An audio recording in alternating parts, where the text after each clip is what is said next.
Hello. आज से हम लोग शुरू करेंगे फिज़िक्स का मॉडल पेपर जो कि बोर्ड द्वारा अप्रूव है।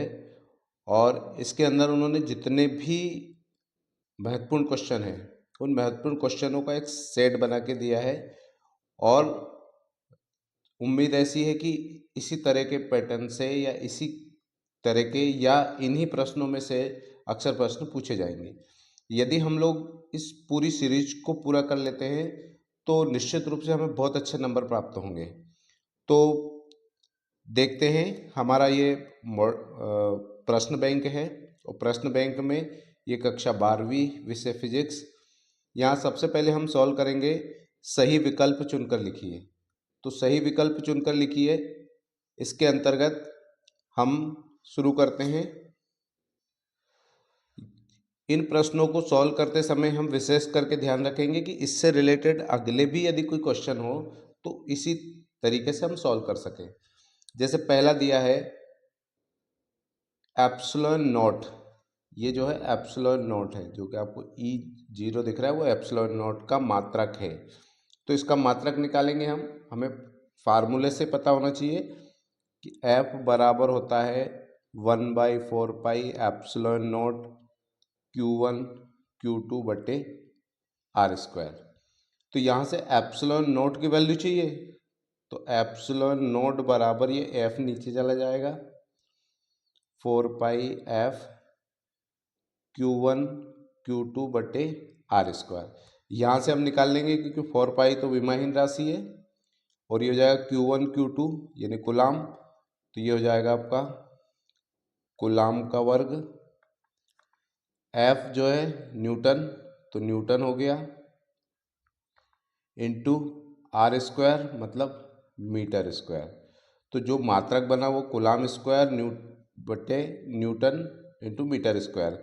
यानी इसका सही जो ऑप्शन है वो हो जाएगा हमारा कूलाम स्क्वायर बटे न्यूटन मीटर स्क्वायर। तो इस तरीके से हम सॉल्व कर सकते हैं। अगला है हमारा धातुओं मुक्त इलेक्ट्रॉन का विश्रांति काल। ये विश्रांति काल है टाउ। तो विश्रांति काल जो टाउ होता है वो किन चीज़ों पर डिपेंड करता है। तो यहाँ से वो कह रहा है कि ताप बढ़ने पर बढ़ता है, ताप बढ़ने के साथ घटता है, ताप पर निर्भर नहीं करता। ये ताप पर निर्भर करता है। तो ताप बढ़ने पर विश्रांति काल घटता है, यानी जैसे जैसे ताप बढ़ता जाएगा तो विश्रांति काल भी घटता जाएगा। फिर अगला क्वेश्चन है हमारा, अगला क्वेश्चन है एक अल्फा कण चुंबकीय क्षेत्र के समांतर गति कर रहा है, उससे पर बल लगेगा। यहाँ से हम देखें तो अल्फा कण मतलब धनात्मक कण होता है या धनावेशित कण होता है। तो चुंबकीय क्षेत्र के समांतर गति कर रहा है, उसे बल लगेगा। तो बल का फार्मूला F बराबर QVB साइन थीटा। यहाँ से यदि हम देख लें कि यदि समांतर होगा तो थीटा की जो वैल्यू होगी वो 0 डिग्री होगी। तो थीटा की वैल्यू 0 रखेंगे तो साइन 0 और साइन 0 का मान होता है 0, इसलिए F का मान भी हो जाएगा 0। इसका मतलब ये हुआ कि यदि अल्फा कण चुंबकीय क्षेत्र के समांतर गति करेगा तो उस पर जो बल लगेगा वो 0 होगा, यानी चौथा सही है। कांच का अपवर्तनांक न्यूनतम होता है। तो कांच का जो अपवर्तनांक है वो न्यूनतम, यानी हम प्रिज्म से यदि देखें तो सबसे ज़्यादा जो विचलन होता है यानी बैगनी रंग का होता है और सबसे कम जो होता है वो लाल रंग का होता है। तो कांच का अपवर्तनांक न्यूनतम अपवर्तनांक जिसका होगा उसका विचलन सबसे कम होगा। तो सबसे कम विचलन जो होता है वो लाल रंग का होता है, इसलिए आंसर सही होगा लाल रंग के लिए। अब यदि यही क्वेश्चन पूछा जाए कि कांच का अपवर्तनांक सर्वाधिक होता है तो वो सबसे अधिक विचलन होता है बैगनी रंग का, तो उसके लिए सही हो जाएगा हमारा बैगनी रंग के लिए। अगला प्रश्न है सबसे पहले परमाणु मॉडल किसने दिया। तो सबसे पहले परमाणु मॉडल दिया था जे थॉमसन ने उसके बाद रदरफोर्ड ने और फिर नील्स बोर ने। फिर अगला क्वेश्चन है 0 केल्विन ताप पर अर्धचालक व्यवहार करता है। 0 केल्विन ताप पर, तो 0 केल्विन ताप पर यानी ताप कम होगा, तो वो कह रहा है पूर्ण चालक की भांति, अति चालक की भांति या अर्धचालक की भांति या विद्युत चालक की भांति। तो इसके अंदर जो है ऑप्शन थोड़े से गलत दिए हैं।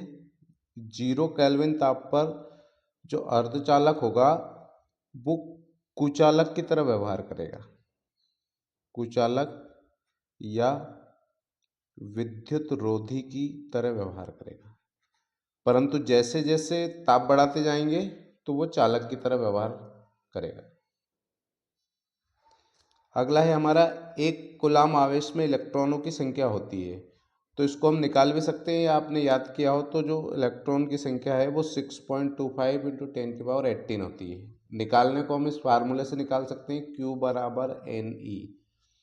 तो 1 कूलाम आवेश है तो Q की वैल्यू 1 रख देंगे, N हमें पता ही नहीं है, और E का मान हो जाएगा 1.6 × 10⁻19। तो यहाँ से सॉल्व करेंगे तो n की वैल्यू निकल जाएगी, n बराबर 1/, इसको जब सॉल्व करेंगे तो ये वैल्यू आ जाएगी हमारी 6.25 × 10⁻18। फिर अगला है क्वेश्चन हमारा विद्युत धारिता का एसआई मात्रक है।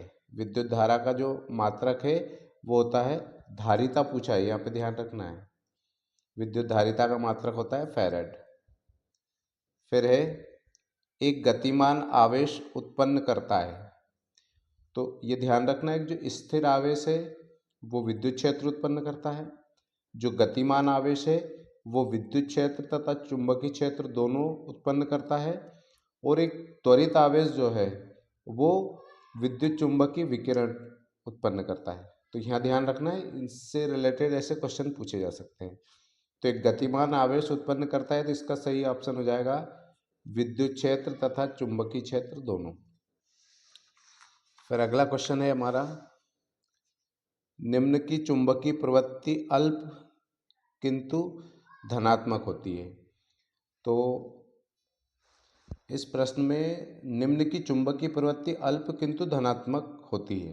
तो यहाँ पर हमें समझना पड़ेगा कि चुंबकीय प्रवृत्ति क्या है। चुंबकीय प्रवृत्ति को हम लिखते हैं काई से, और काई जो होता है वो प्रेजेंट करता है कि यदि काई जो है वो ऋणात्मक है, ऋणात्मक है मतलब -1 से 0 के बीच में यदि है, तो ये जो पदार्थ होगा वो प्रतिचुंबकीय होगा, यानी चुंबकीय क्षेत्र में लाने पर वो प्रतिकर्षित होगा। यदि इसको हम कहेंगे प्रतिचुंबकीय। अब इसके अंदर भले कोई क्वेश्चन दिया हो, परंतु इससे रिलेटेड ऐसे क्वेश्चन आ सकते हैं। यदि काई का मान 0 से मतलब धनात्मक है और बहुत अल्प मान है, काई का मान बहुत अल्प है, तो वो पदार्थ अनुचुंबकीय होगा। और यदि काई का मान 1 से ज़्यादा है, काई का मान जो है 1 से ज़्यादा है, तो वो जो पदार्थ है वो लोह चुंबकीय पदार्थ होगा। तो यहाँ पे इस हिसाब से हम कह सकते हैं, यहाँ पूछा गया है कि निम्न की चुंबकीय प्रवृत्ति अल्प किंतु धनात्मक होती है। तो अल्प है और धनात्मक है, इसका मतलब इसका सही ऑप्शन होगा अनुचुंबकीय पदार्थ। फिर अगला क्वेश्चन है हमारा निर्वात में विद्युत चुंबकीय तरंगों का वेग होता है। तो वेग वाला फार्मूला इसका आंसर होगा हमारा, क्योंकि विद्युत चुंबकीय तरंगों का जो वेग होता है वो प्रकाश के वेग से चलती है, और उसका फार्मूला है μ0 और ε0। तो सही ऑप्शन हो जाएगा हमारा पहला। फिर अगला पूछा है पीएन संधि अवक्षय परत की चौड़ाई। तो इसका सही आंसर है 10⁻⁻6, मतलब ये माइक्रोमीटर की कोटि की होती है, या माइक्रोमीटर के 10वें भाग की कोटि के बराबर होती है। तो इसका जो सही ऑप्शन है 10⁻⁻6 मीटर। फिर अगला है हमारा द्रव्यमान संख्या तथा नाभिक को त्रिज्या में तो यदि नाभिक की त्रिज्या r है तो वो उसके परमाणु या द्रव्यमान संख्या के जो होता है 1/3 घात के बराबर होता है। तो ये r बराबर हो जाएगा, यानी ये ऑप्शन हो गया हमारा चौथा। r जो है वो a की 1/3 घात के समानुपाती होता है। तो सही ऑप्शन हो जाएगा हमारा ये, यानी चौथा ऑप्शन। अगला है धारा घनत्व का ऐसा ही मात्रक। तो धारा घनत्व को हम जैसे लिखते हैं J बराबर I/A। I यानी एम्पियर और A क्षेत्रफल, तो एम्पियर प्रति वर्ग मीटर। तो सही ऑप्शन होगा हमारा एम्पियर प्रति वर्ग मीटर। अगला है शुद्ध संधारित्र के लिए प्रत्यावर्ती धारा में धारा तथा वोल्ट के मध्य कालांतर। तो इसका जो ऑप्शन होगा 0, 1, ये जो है π/2 है, और तो यहाँ पे जो होगा वो π/2। अब इसको ऑप्शन के अंदर देना था π/2 अग्रगामी और पश्चगामी। तो यहाँ पे हम बात करें कि शुद्ध संधारित्र के लिए प्रत्यावर्ती धारा में धारा तथा वोल्ट के मध्य कालांतर, केवल कालांतर पूछा है तो π/2 का कालांतर होगा, परंतु संधारित्र जुड़ा है इस कारण जो करंट होगा यानी जो धारा होगी वो π/2 अग्रगामी होगी वोल्टेज से। फिर अगला क्वेश्चन है किसी परमाणु में इलेक्ट्रॉन की कक्षा त्रिज्या में वृद्धि करने पर ऊर्जा होती है। ऊर्जा का फार्मूला है हमारे पास E बराबर -e²/8πε0r। तो यहाँ ऋणात्मक चिन्ह हमें ये बताता है कि इसी कारण जो इलेक्ट्रॉन है वो नाभिक से बंधा हुआ है। तो यहाँ ऋणात्मक चिन्ह से एक चीज़ और पता चलती है कि जो त्रिज्या है, त्रिज्या बढ़ाने पर ऊर्जा भी बढ़ेगी। तो यहाँ पूछा है किसी परमाणु में इलेक्ट्रॉन की कक्षा त्रिज्या में वृद्धि करने पर, कक्षा त्रिज्या में हमने वृद्धि कर दी r में, तो E का मान भी बढ़ेगा, ऊर्जा बढ़ेगी। क्योंकि यहाँ पे देखने पे आपको संबंध लग रहा है कि ये व्युत्क्रमानुपाती है, परंतु जो ऋणात्मक चिन्ह है वो यही बताता है कि यदि r का मान बढ़ेगा तो E का मान भी बढ़ेगा। अगला प्रश्न है हमारा पश्च अभिनति Pn संधि में टर्मिनल N होता है। ये पश्च अभिनति है, इसमें Pn संधि डायोड के N को धन से जोड़ते हैं। ये Pn संधि का यदि प्लस को P से और माइनस को N से जोड़ा जाए तो ये अग्र अभिनति हो गई, और P को माइनस से और N को प्लस से जोड़ा जाए तो ये पश्च अभिनति हो गया। तो हमसे यह पूछा गया पश्च अभिनति में या रिवर्स बाइसिंग में N टर्मिनल किससे जुड़ा होता है, तो N टर्मिनल जो है वो धनात्मक से जुड़ा होता है। तो सही होगा इसका धनात्मक। अगला प्रश्न है हमारा न्यूनतम आवेश है। न्यूनतम आवेश क्या होगा? न्यूनतम आवेश एक कूलाम होगा, या एक स्थित कूलाम होगा, एक माइक्रो कूलाम होगा, या एक इलेक्ट्रॉनिक आवेश होगा। तो सही है एक इलेक्ट्रॉनिक आवेश, क्योंकि E का मान होता है 1.6 × 10⁻⁻19 कूलाम। तो ये सबसे कम जो आवेश होगा वो ये होगा, एक कूलाम आवेश या एक इलेक्ट्रॉनिक आवेश। अगला प्रश्न है हमारा शुद्ध प्रतिरोध युक्त परिपथ में प्रत्यावर्ती धारा एवं आरोपित विभव के मध्य कालांतर होता है। तो इसका सही होगा π/2, यानी π/2 का कालांतर होता है। अगला है हमारा क्वेश्चन गोलीय दर्पण की वक्रता त्रिज्या तथा फोकस दूरी में संबंध। तो फोकस दूरी में संबंध जो है वो हो जाएगा हमारा ये वाला पहला r बराबर 2f या f बराबर r/2।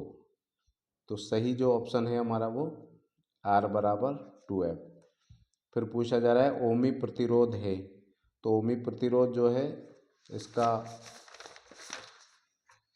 है पूछा गया इसमें ट्रांजिस्टर, तांबे का तार, सन्नी डायोड। तो सही जो है इसका वो है तांबे का तार। फिर अगला है चुंबकीय क्षेत्र की तीव्रता का CGS मात्रक।